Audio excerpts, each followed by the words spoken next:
Hey everybody, welcome back.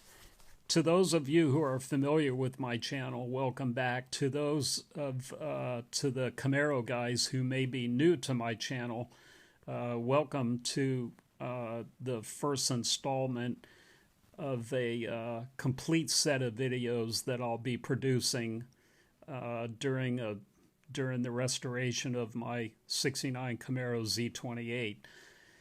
As I do on my motorcycles, I'm going to go step by step with the restoration process of this car. And every step will be videoed and posted, so you'll see the entire restoration process of the car.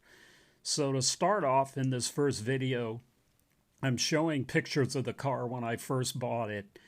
And it was mainly a rust-free car, mostly original paint. And as you can see here in the pictures, this is exactly the way that I got the car a couple of years ago. So anyway, I will be going through each step of the disassembly here, and I'm going to be going through all the parts and pieces that came with the car and others that I have obtained since. So to start off with the cow tag, as you can see here, it's an original X77 car, which is Z28 only to those of you who know. And it's Le Mans blue top, Le Mans blue bottom, 7171. And I had the NSRS report done. As you can see here, it was built on March 24th, '69. Sold to Hohen Chevrolet in Memphis, Tennessee. And this is a fact sheet of the car so far, with all of my date codes and part numbers and so on. So the car does have the original DZ block, which was built on March 11th and stamped on March 18th, and it's got the original Muncie M21 transmission and what I believe is the original rear end, but it was cast in December of '68, so it's a little old for the car. But anyway, here are some pictures of the block. As you can see, 6618 Z28 DZ block, cast on March 11th of '69, and the block was stamped on March 18th, as you can see there. And then the rest of these pictures are some more pictures of the car as I received it. Now I realize the hood stripes are not correct, but they were painted on. So this car is an original rear antenna car from the factory, which means that it could not have come with a rear spoiler, and the cow hood was added at the dealer. So both the cow hood and the rear spoiler were added at the dealer before the car was even sold. So I have talked to the original owner of the car, and that's what he told me. The car was put on the showroom floor, and the dealer had put the cow hood and the rear spoiler on it. So these are some of the pictures of some of the existing stuff. Here's the original radiator, date code correct. Here are the original motor mounts, Z28 only, 302 only motor mounts. Here's the Muncie 4-speed hole in the firewall. Here are the original headrests, which are dated March of '69. Here's the original door. And there's the Muncie hole again. And then here's the plastic plug on the Muncie 4-speed cars only. And then here's the rear bracket for the dual exhaust. This is a picture of me the day that I picked the car up.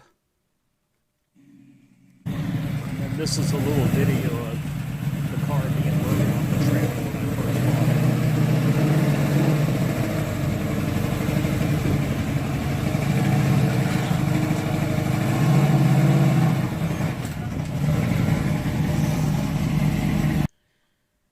And then these pictures are of some of the disassembly process. I'm skipping around because, I wasn't diligent on making videos when we were first disassembling the car step by step. But from this point on, each step of the process will be videoed and posted. So here I'm showing the hidden VIN number underneath the cowl with the original white paint for white stripes. And that matches the number on the dash.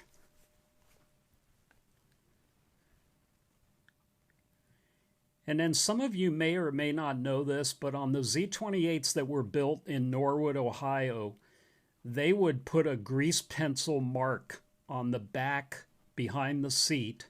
And as you can see here, this one is X7, and it stands for X77 cars. So as the cars came down the line, if it was an X33, it would be X3, and if it was X77, it would be an X7. So this is a really good way to verify that you have a real Z. I mean, cow tags can be replaced, but this grease pencil is something that not many people know about. So here I took a shot of it with the flash camera so you could see a little bit better.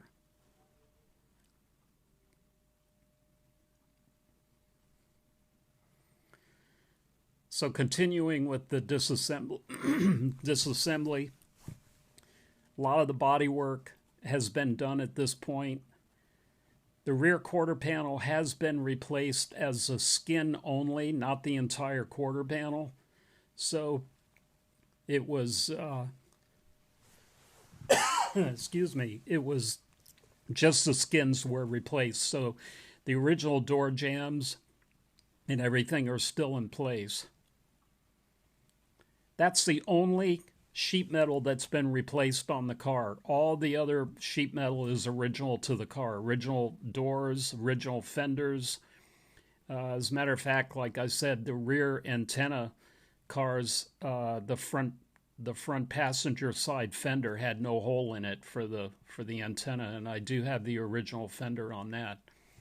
So here's the cowl hood that was put on the car back in 1969 before the car was even sold. So that's an original early cowl hood.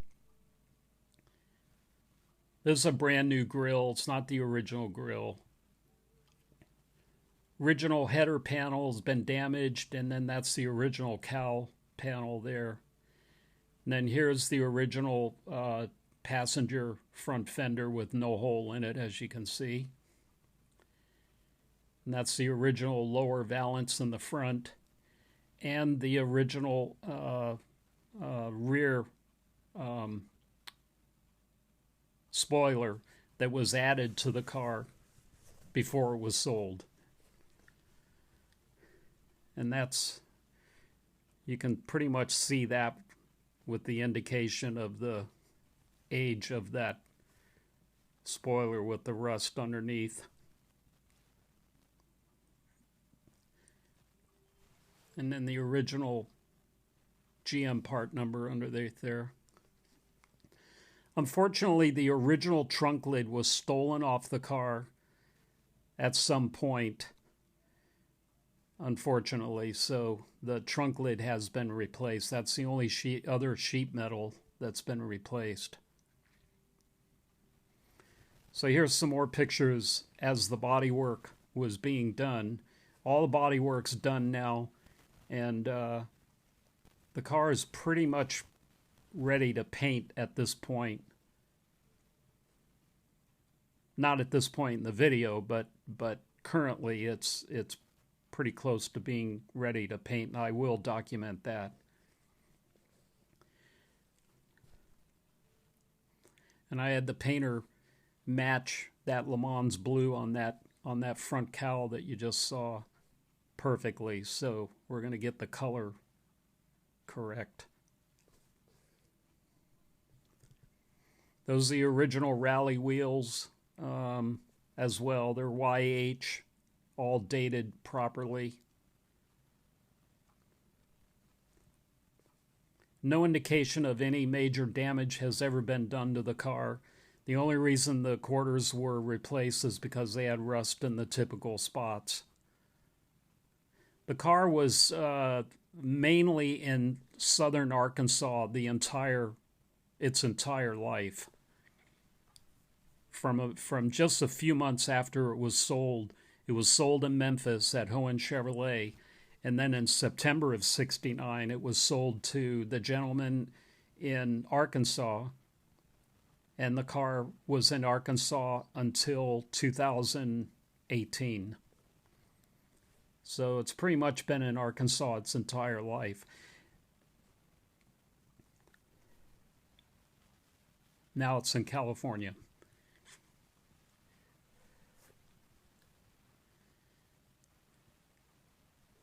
So what we did was the floorboards had a whole bunch of pinholes at the bottom quarter, at the lowest point in the floorboards. So I went ahead and bought brand new AMD sheet metal, and we cut out the sections that had the pinholes in it, as you can see here, and put in the new pieces. The rest of the floor is in really good condition. A lot of the original paint's still on them, and that's true underneath as well. So the car had very, very little rust. I mean, the rust that was on those floorboards was mainly due to water leaking in. As you can see here, we're splicing in the new sections of the floorboards.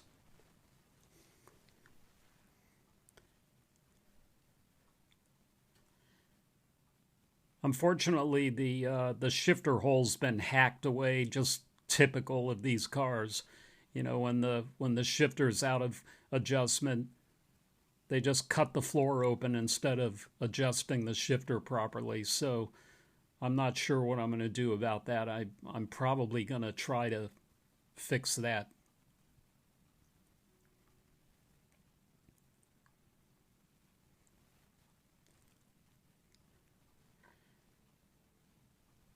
So as you can see here, we're just finishing splicing these floorboards in, and then we put some of the sealer around there, liberal amount, as you can see.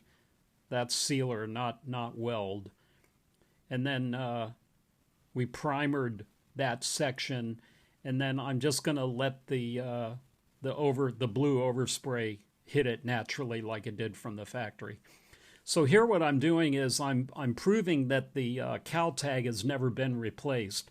So I'm focusing in on the VIN tag here, on the VIN number, and then I'm going to show that the camera is going to go underneath the cowl here to show that the rivets behind the cowl tag have never been touched. And there they are. You can see the original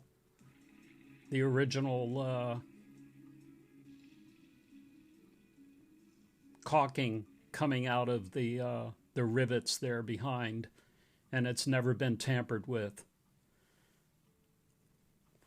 It's one thing to check on a car, in my opinion, is you want to check to make sure that those rivets have never been tampered with. And then here's the tag again with the original caulking.